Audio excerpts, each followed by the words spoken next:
You're watching Monty TV. I'm Jackie Karsh, joined now by Brandon Larson. He is the co-founder of AbsoluteClimo, which is a Hawaiian-based climate corporation specializing in climate forecasting and risk management. Brandon, thank you so much for joining us. Thank you for having me.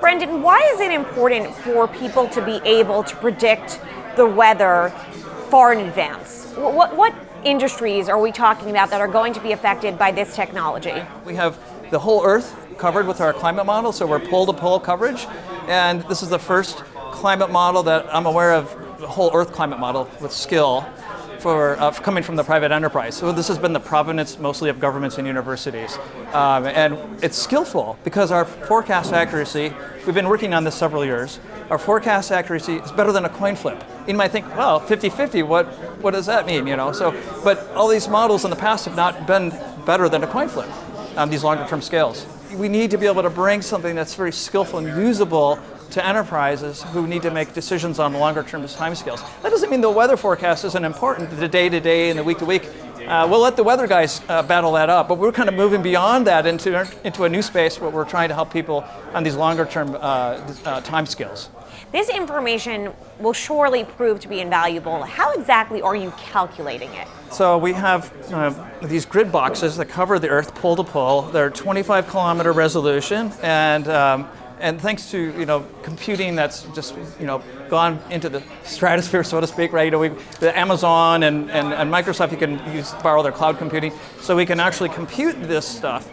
And this has been the provenance of governments, mostly in academic research institutions in the past, where they needed these big supercomputers and they were super expensive, right? But we're able to, thanks to this cloud computing and borrowing resources, we can run our model and we can forecast it out to 30 months skillfully in advance.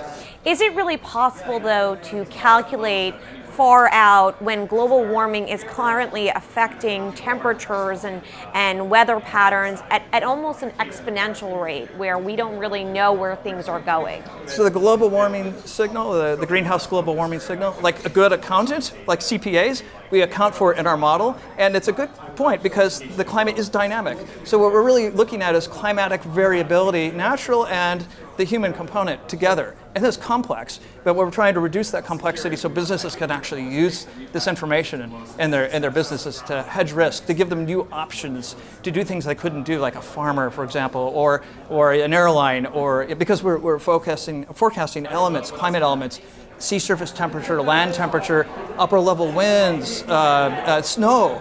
And so this took us quite a while, as you can imagine, to do, but we had the advantage of being a privately held company, so we didn't have to say, well, this is the only way you can do it. This is the way it's always been done, and you have to do it this way. We were able to do something different and think out of the box. All right, let's hope you get it right. Brendan, thank you so much. Thank you.